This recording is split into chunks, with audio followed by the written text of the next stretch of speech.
The morning sun cast long shadows across my home office in Austin, Texas, filtering through the custom blinds I'd installed after selling my second company. The irony wasn't lost on me. I was reading about my own erasure in the same room where I'd built my reputation for saving failing businesses. I sat at my mahogany desk, the same one I'd bought when I first made my fortune in tech consulting 20 years ago, still bearing the coffee ring stains from countless late-night strategy sessions with desperate CEOs. I'd love to know which corner of the globe you're watching from. And if this story speaks to you, make sure to subscribe. Tomorrow's video is one you absolutely can't miss. My coffee had gone cold, untouched since 6 a.m. when I'd started my morning routine of reviewing portfolio companies. The ritual had become second nature: check overnight emails, scan financial reports, identify potential issues before they became crises. This morning, however, one email had stopped that routine cold, like a record scratch in the middle of a symphony, from Marcus Rivera, CEO, Innovate Solutions. Subject: company restructuring announcement. Chelsea, as part of our strategic realignment, we're streamlining our investor relations. Your advisory role will be transitioned to emeritus status, effective immediately. We appreciate your past contributions. Best, Marcus Rivera, Chief Executive Officer. I read it 3 times, each pass making the words more surreal. Emeritus status, the corporate equivalent of being put out to pasture. This from the same man who had called me at 2 a.m. 3 years ago, voice cracking with desperation, begging me to save his company from bankruptcy court. The same man who had promised me a seat at the decision-making table in perpetuity. Past contributions. The phrase felt like a slap across decades of relationship building and trust. This was the company I had single-handedly rescued from the brink of collapse in March 2021, when COVID-19 had destroyed their client base and their primary investor had pulled out without warning. Marcus had been 36 hours away from laying off his entire staff when I stepped in. When Marcus was still scrambling to keep the lights on, literally hiding from landlords and dodging vendor calls, I had written a check for $12 million. Not a loan with punitive interest rates. Not an investment with restrictive covenants that would have neutered his decision-making. Pure funding because I believed in the vision he'd pitched me during our first meeting at a cramped coffee shop. In downtown Austin, the memory was still vivid, Marcus's hands shaking as he spread financial projections across the tiny table, coffee stains already marking the corners of his business plan. He'd been wearing the same wrinkled shirt for 3 days, and his eyes held the hollow look of an entrepreneur who'd mortgaged everything: his house, his savings, his marriage, for a dream that was slipping away. I know how this looks, he'd said, voice barely above a whisper. But the technology is sound. The market need is real. I just need time to prove it. I'd studied his projections for exactly 4 minutes before writing the check. Not because the numbers were perfect. They weren't. But because I recognized the fire in his eyes, the same desperation I'd felt when my first company nearly collapsed in the dot-com crash. Sometimes the best investments aren't made with spreadsheets. They're made with instinct and the memory of your own near failures. I clicked through to the company website, my heart already knowing what I'd find but hoping I was wrong. The About Us page loaded with the same sleek design I'd helped them afford when their previous website looked like it had been built by a college intern. There it was. Or rather, there it wasn't. My photograph, once prominently displayed among the founding team in the key leadership section, had vanished completely. The slot where my image had been for 3 years now showed a generic stock photo of diverse professionals shaking hands, but the real insult was in the narrative.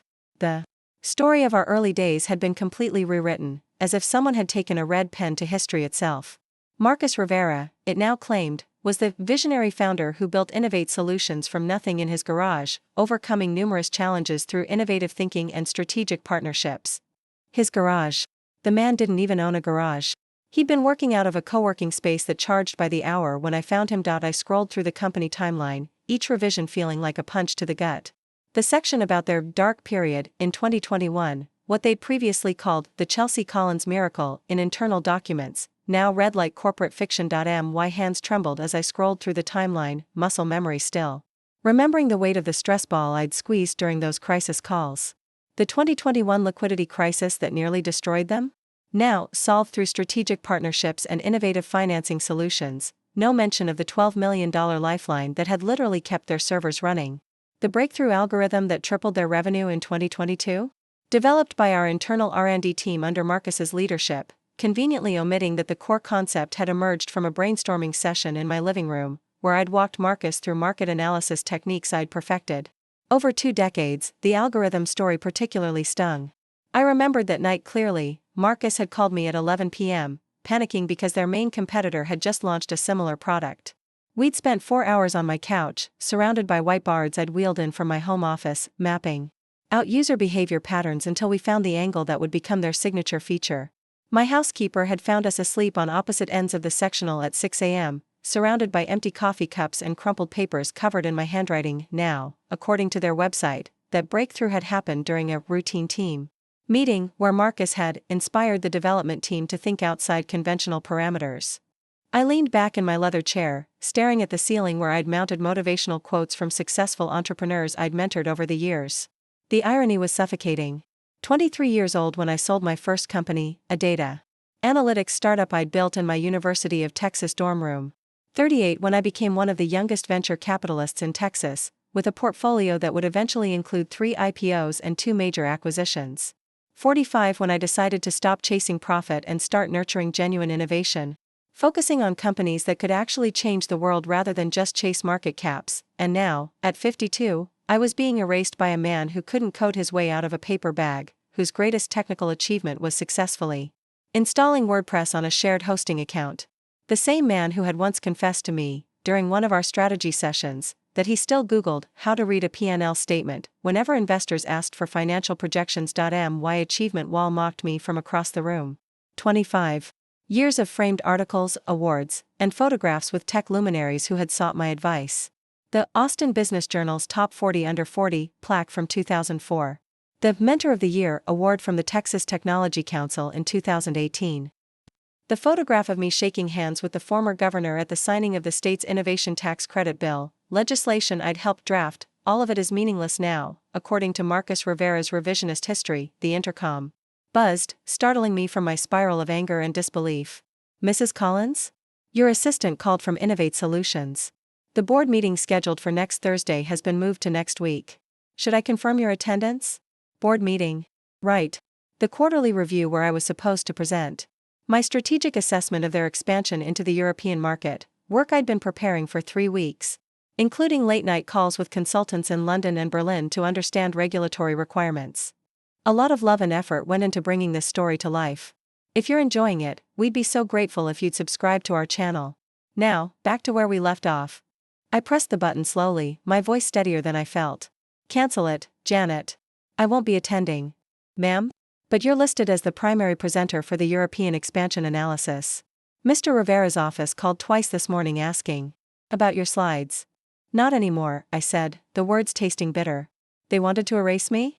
They could handle their European expansion without the expertise I'd spent 2 decades building. Should I send your regrets to, just cancel it, Janet? No explanation needed. I ended the call and opened my laptop, muscle memory guiding my fingers to the secure folder I'd created years ago when I first learned not to trust handshake deals and verbal promises. Time to do some digging. If Marcus thought he could rewrite history, he clearly hadn't done his homework on me. I hadn't built 3 companies and invested in dozens more by being careless with documentation or naive about human nature. The difference between successful entrepreneurs and failed ones isn't vision or luck, it's paranoia. The good kind of paranoia that makes you document everything, back up every conversation, and always have an exit strategy. I'd learned this lesson the hard way in 2003, when my second business partner tried to force me out using fake board minutes and forged signatures. That betrayal had cost me $2 million and taught me never to enter any deal without leverage. My private vault opened with a soft chime, revealing the digital fortress I'd built over 2 decades. Contracts organized by date and company. Wire transfer receipts with blockchain verification. Email chains automatically archived with cryptographic timestamps. Board minutes recorded with participant verification.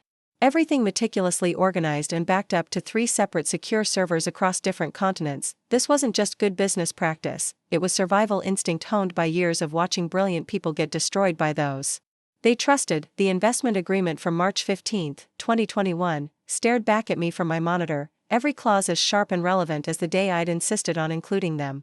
$12 million, transferred in 3 stages to help them manage cash flow responsibly.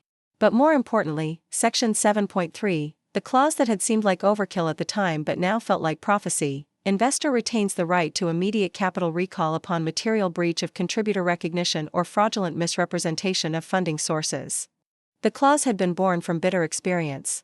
In 2015, I'd invested $4 million in a promising biotech startup, only to watch the founders gradually erase my contributions from their origin story as they courted larger institutional investors. By the time they went public, I'd been relegated to a footnote in their success story, despite my money having funded their critical Phase 2 trials. I'd made a fortune on the IPO, but the betrayal had stung worse than any financial loss. After that debacle, my lawyer, Sarah Chen, one of the sharpest contract attorneys in Texas, had helped me craft ironclad protection clauses for all future investments. Sarah had called Section 7.3 aggressively protective. I'd called it learning from experience. Now I'd call it prophetic. The beauty of the clause was its simplicity. No complex legal interpretations required. No need to prove intent or malice. The standard was purely objective. Had they materially misrepresented my role in their success? The evidence was literally on their website for the world to see. I picked up my phone and dialed a number I knew by heart, one I'd memorized not from frequency but from trust built over 15 years of increasingly complex deals. Sarah Chen. Speaking. Her voice carried the crisp professionalism of someone who billed $800 an hour and was worth every penny. Sarah, it's Chelsea. I need you to review a contract for me. Priority 1. Chelsea. How's retirement treating you? Sarah's voice warmed. Immediately. She'd been my attorney for 15 years, handling everything from hostile acquisition attempts to my messy divorce from David, who'd tried to claim half of my portfolio despite contributing nothing but emotional manipulation and expensive taste in wine. Retirement's over. I'm about to remind someone why contracts exist. Send me your secure portal login. I have something urgent that requires your particular talents. That sounds ominous. And expensive. Should I clear my afternoon? Clear your week. This one's going to be interesting. Within an hour, my evidence was uploaded to Sarah's fortress-like server system, a digital vault that had protected client information through congressional investigations and international corporate espionage attempts. The original investment agreement, notarized and witnessed. Timestamped emails showing my direct involvement in every major company decision, from hiring their head of security to choosing their cloud infrastructure provider. Screenshots of the revised company history with metadata proving when the changes were made. Bank records showing the wire transfers that had quite literally kept Innovate Solutions alive, but the most damning evidence was a recorded video call from July 2022, when Marcus had insisted we document my strategic contributions for historical purposes. In the 43-minute recording, he'd explicitly credited me with saving the company from extinction and called my investment the most crucial decision in Innovate Solutions history. I'd kept the recording because Marcus had specifically requested it for a potential documentary about startup success stories. Now it was evidence of his hypocrisy. Sarah called back before I'd finished my second cup of coffee, her voice carrying the dangerous edge that meant someone was about to have a very bad day. Chelsea, this is bulletproof. More than bulletproof, it's nuclear. If they've truly erased your contributions while keeping your money, you have grounds for immediate capital recall. The documentation is ironclad, the video evidence is devastating, and frankly, their website revision is so blatantly fraudulent. It borders on the criminal. Sarah paused, and I could hear her flipping through papers. But I have to ask, are you absolutely certain you want to pursue this? Because once we trigger this clause, there's no going back. This isn't a negotiation tool. This is a corporate execution. How immediate is immediate? According to this clause? 72 hours from formal notice. But Chelsea, $12 million plus accrued interest at prime plus 2, that's roughly $12.8 million they'll need to wire transfer. Liquid. In 3 business days. I pulled up Innovate Solutions' most recent financial statements on my second monitor. Their quarterly cash flow report showed total liquid assets of approximately $38 million, with ongoing obligations that required maintaining at least $20 million in reserves for operational security. A $12.8 million withdrawal would force them to either liquidate investments at potentially massive losses or secure emergency bridge financing at punitive rates. Sarah, what does their balance sheet tell you about their ability to meet this obligation? It tells me this could destroy them. Not damage them, destroy them. Are you prepared for that level of consequence? I stared out my window at the Austin skyline, buildings gleaming in the afternoon sun like glass monuments to ambition and betrayal. Somewhere in one of those towers, probably in the sleek high-rise on Congress Avenue where Marcus had moved the company headquarters after my investment made such luxury possible, he was probably congratulating himself on cleaning house and presenting a streamlined narrative to potential new investors. What Marcus didn't understand was that I'd spent 25 years in crisis management before becoming an investor. I'd seen companies rise and fall based on single decisions, watched brilliant entrepreneurs destroy themselves through hubris. And learn that sometimes the kindest thing you can do for someone is let them experience the full consequences of their choices. Sarah, draft the notice. I want it delivered today. And make sure you include the video testimony where Marcus explicitly acknowledges my contributions. I want him to watch his own words condemn him. Are you sure? This is nuclear. They made it nuclear when they decided I never existed. I'm just activating the bomb they built themselves. By 4 p.m., the formal notice was in Marcus Rivera's inbox. I didn't call. I didn't threaten. I simply executed the contract he'd signed and apparently forgotten about. The beauty of legal documents is their indifference to ego and ambition. The first tremor came at 6:30 p.m. My phone buzzed with an incoming call from an unknown Chicago number. Ms. Collins? This is David Park, CFO of Innovate Solutions. I believe there's been a misunderstanding regarding your recent communication. I let the silence hang for a moment. No misunderstanding, David. The notice is clear. 72 hours. Ma'am, with respect, $12 million represents 30% of our current liquid assets. This could severely impact our Q4 projections. Then, perhaps you should have considered that before removing me from your company's history. I wasn't involved in those website changes. That was a marketing decision, the decision was made. Now I'm making mine. I ended the call. The next morning brought a flurry of activity. My phone rang constantly, calls I didn't answer. Emails poured in, messages I didn't read. I spent the day in my garden instead, tending to the roses I'd planted when I first bought this house. There's something therapeutic about nurturing growth when others are busy destroying it. Janet brought me lunch on the patio. Mrs. Collins, there are reporters calling. Something about Innovate Solutions facing a liquidity crisis. I looked up from my pruning shears.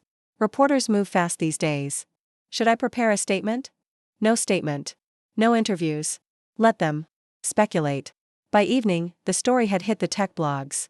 Innovate Solutions faces investor revolt, read one headline. Mystery backer pulls millions, read another. I sipped my wine and watched the sunset paint the sky orange and pink. Somewhere, Marcus Rivera was probably pacing his office, finally understanding that actions have consequences. Day 2 brought escalation. The stock price, already shaky since their last earnings report, began a steady slide. Partners started asking questions. Vendors put accounts on hold. The domino effect I'd seen destroy other companies was beginning its inexorable march through Marcus's empire. Sarah called with updates. They've hired external counsel. 3 firms, actually. Someone's taking this very seriously. Good. It shows they understand the gravity of their situation. Chelsea, they're going to fight this. Claims of bad faith termination, questioning the validity of the recall clause, let them try. Discovery will be interesting. Every email, every board meeting transcript, every decision where my input was ignored while my money kept them afloat. You're not concerned? I walked to my study and pulled out a thick folder I'd prepared that morning. Sarah, I have documentation. For every phone call, every strategy session, every crisis they weathered using my resources. If they want to litigate, they'll learn why I succeeded where others failed. Preparation. The media attention intensified on the 3rd day. A prominent business journalist published a deep dive piece titled, The Invisible Investor, How Tech Companies Erase Their Benefactors. While they couldn't name me due to privacy laws, the article painted a clear picture of systemic erasure. In the venture capital world, more interesting were the reactions from other companies I'd invested in over the years. CEOs I'd helped build from startup to success began reaching out, distancing themselves from Marcus's approach. The tech community, it seemed, had a longer memory than Marcus had anticipated. By Wednesday afternoon, my phone rang with a number I recognized. Marcus Rivera himself. Chelsea, please. We need to talk. The time for talking expired with your erasure of my contributions. It was a mistake. A marketing oversight. We can fix this. Marcus, do you know what I did before I started investing in tech companies? Silence. I was a crisis management consultant.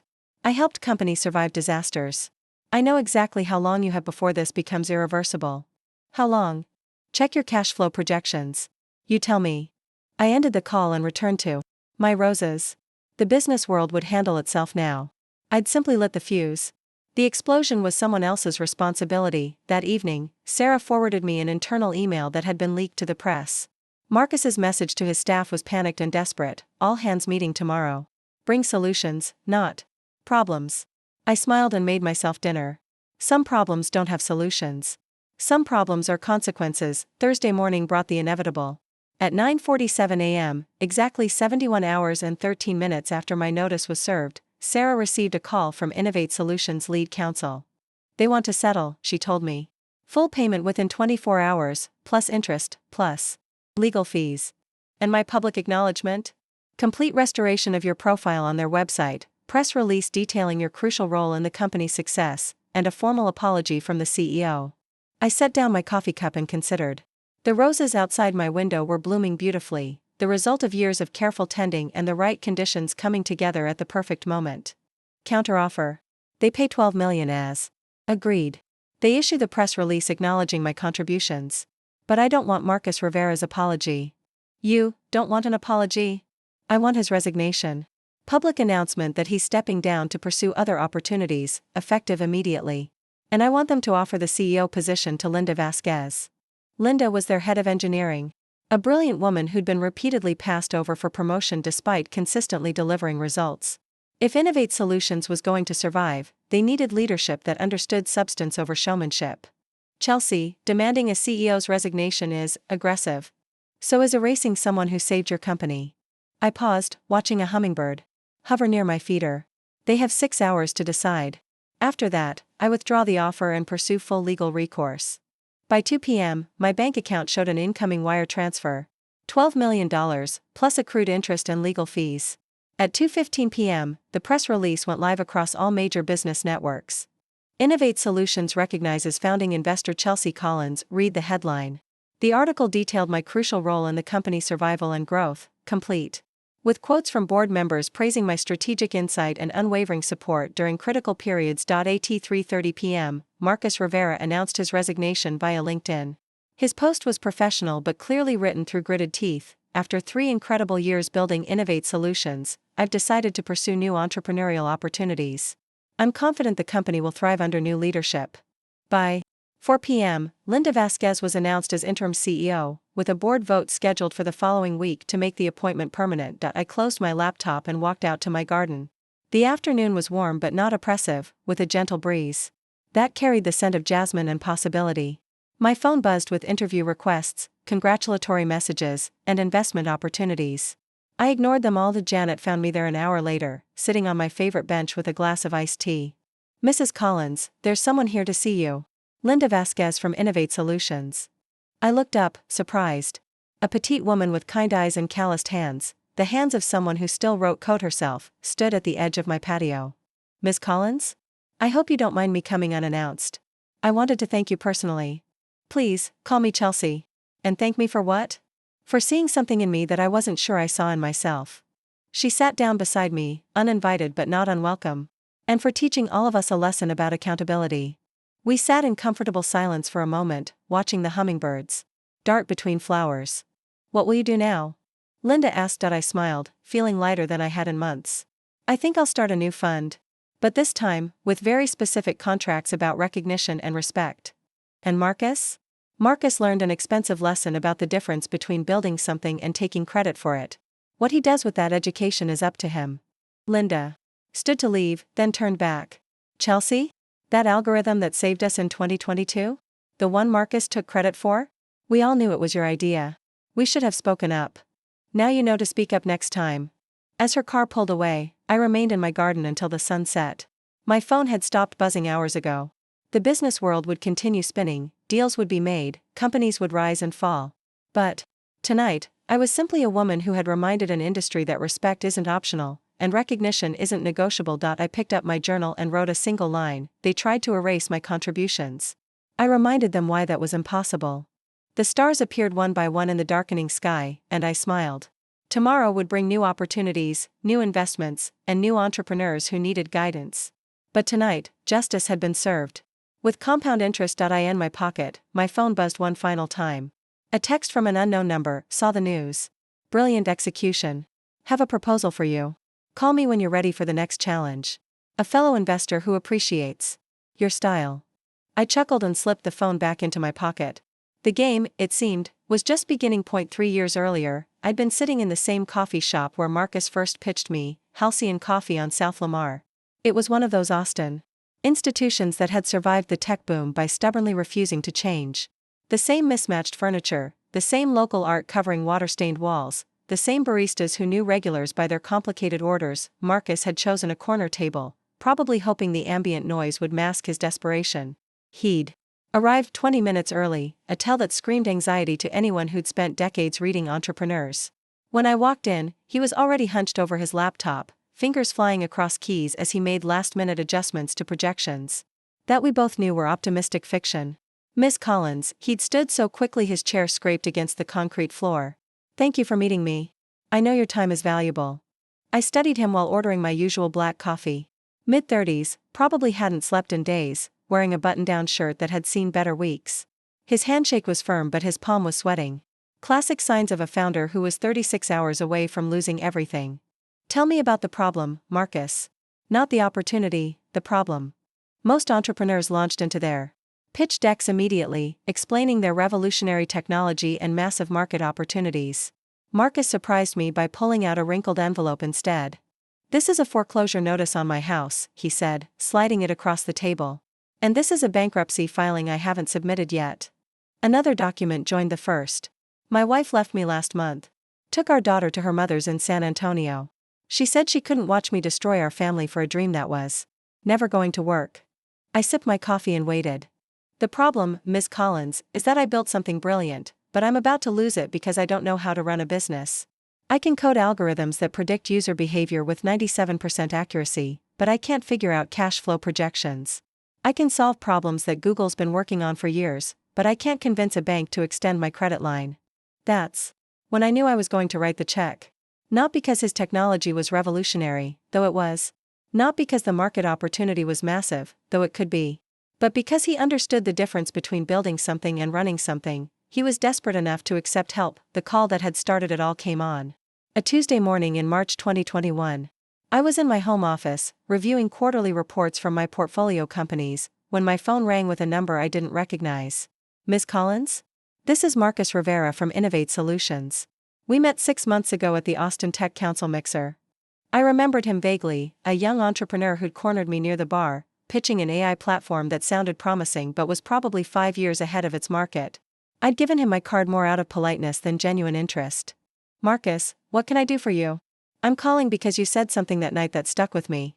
You said the best investments aren't in perfect companies, they're in good companies at their worst moment. Well, we're having our worst moment right now. His voice cracked slightly on the last words, and I found myself paying attention. Go on. Our primary investor pulled out yesterday. Sent a 2-line email saying they were repositioning their portfolio in response to market uncertainties. COVID killed our B2B sales pipeline, our runway ends in 6 weeks, and I've got 17 employees who've been working without pay for the past month because they believe in what we're building. I pulled up his company on my computer while he talked. Innovate Solutions. B2B software platform. Series of funding round that had closed in late 2019, right before the world fell apart. What's your burn rate? $200,000 a month. We've cut everything we can cut. Gave up the fancy office, eliminated all non-essential services, negotiated payment deferrals with vendors. But we need at least 12 months of runway to execute our pivot to direct-to-consumer sales. And you need how much? $12 million.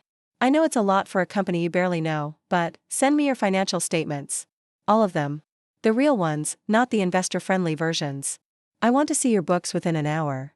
The moment I realized Marcus was rewriting history came during what should have been a routine check of my portfolio company's public profiles.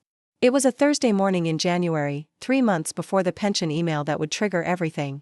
I was updating my own investment firm's website with portfolio company updates when I noticed something odd about Innovate Solutions. About Us, page.my photograph was still there, but it had been moved.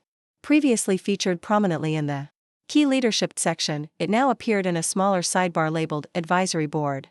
A subtle demotion that most people would never notice, but I'd spent enough time studying corporate politics to recognize the signs. I called Marcus directly. Hey, Chelsea. Great to hear from you. What's up? Marcus, I noticed some changes to your website. My placement has been adjusted. A pause. Oh, that. Yeah, our marketing team suggested we reorganize the leadership section to highlight current operational roles. Nothing personal. I see. And when was this decision made? I'm not sure exactly. Marketing handles most of the website updates. I can check with them if it's important to you. It was the casual dismissiveness in his tone that set off alarm bells. The same tone I'd heard from entrepreneurs right before they tried to renegotiate terms or minimize previous agreements. I'd made a mental note to pay closer attention to Innovate Solutions communications going forward. That mental note probably saved me $12 million. The breakthrough that had made Innovate Solutions a market leader happened on a Sunday night in October 2022. Marcus had called me at 11:47 p.m., his voice tight with panic. "Chelsea, we have a problem. TechFlow just launched their new predictive analytics platform. It's exactly what we've been working on for 18 months. TechFlow was backed by one of Silicon Valley's most aggressive venture capital firms, with resources that dwarfed our modest operation. If they'd beaten us to market with a similar product, Innovate Solutions was effectively dead in the water." "How similar?" I asked, already walking to my home office. "Similar enough that our investors are going to ask why they should fund us when TechFlow has a head start and 10 times our marketing budget." I spent the next 4 hours in my living room with Marcus, both of us surrounded by whiteboards I'd wheeled in from my office. We mapped out user behavior patterns, analyzed TechFlow's approach, and looked for angles they'd missed. At 3:30 a.m., exhausted and running on caffeine and determination, I had an insight. "Marcus, they're predicting what users will do based on what they've done. But what if we predict what they'll do based on what they haven't done?" "I don't follow." "Negative space analysis. Instead of looking at purchase patterns, look at avoidance patterns. Instead of predicting behavior, predict anti-behavior. Build algorithms that identify what users specifically don't want, then use that data to predict what they do want with higher accuracy." Marcus stared at me for a long moment, then started scribbling frantically on the whiteboard. By sunrise, we had the framework for what would become their signature feature: predictive algorithms that achieved 99% accuracy. By analyzing what users rejected rather than what they accepted, the feature launched 6 months later and immediately set them apart from every competitor in the market. TechFlow's conventional approach suddenly looked primitive by comparison. Now, according to their website, that breakthrough had happened during a routine team meeting where Marcus had inspired the development team to think outside conventional parameters. The most damning piece of evidence in my arsenal was a video call from July 2022 that Marcus himself had requested. He'd been preparing for a potential documentary about startup success stories and wanted to document the key moments in Innovate Solutions history. "Chelsea, would you mind if we recorded our next strategy call? I want to have a record of how we've worked together, for historical purposes." I'd agreed, thinking it was a reasonable request from someone planning for long-term success. During the 43-minute recorded conversation, Marcus had been effusive in his praise. "Chelsea, I need to be clear about something for the record. Your investment didn't just save our company, it saved my life. When you wrote that check in March 2021, I was literally 36 hours away from bankruptcy. Not just the company, but personal bankruptcy. You gave us more than money, you gave us hope." He'd continued, "And it wasn't just the funding. Your strategic guidance has been the most crucial element in our success. The algorithm breakthrough, the pivot to direct consumer sales, the hiring decisions that built our current team, none of that happens without your expertise." The recording was clear, unambiguous, and delivered in Marcus's own words.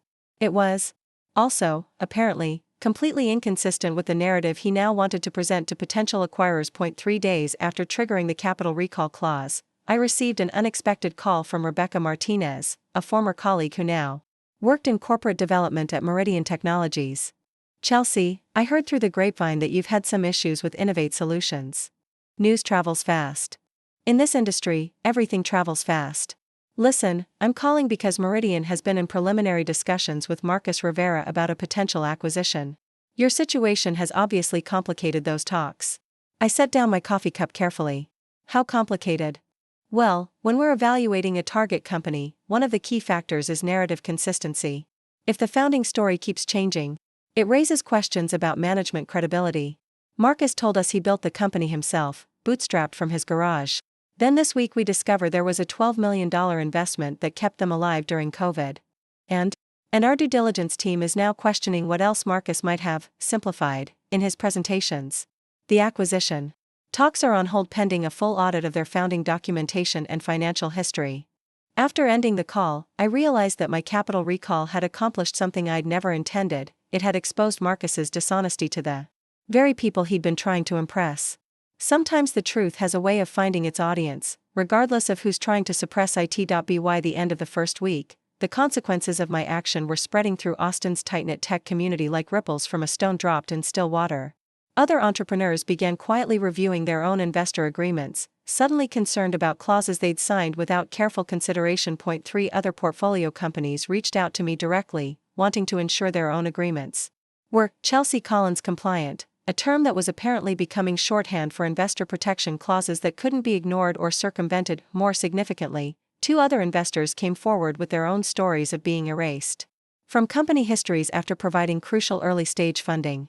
The Austin Business Journal ran a feature article titled "The Invisible Investors: How Tech Companies Rewrite Their Origin Stories" that sparked industry-wide conversations about founder accountability and investor recognition. Marcus Rivera, meanwhile, had gone completely silent on social media, a dramatic change for someone who'd previously posted daily updates about company milestones and industry insights.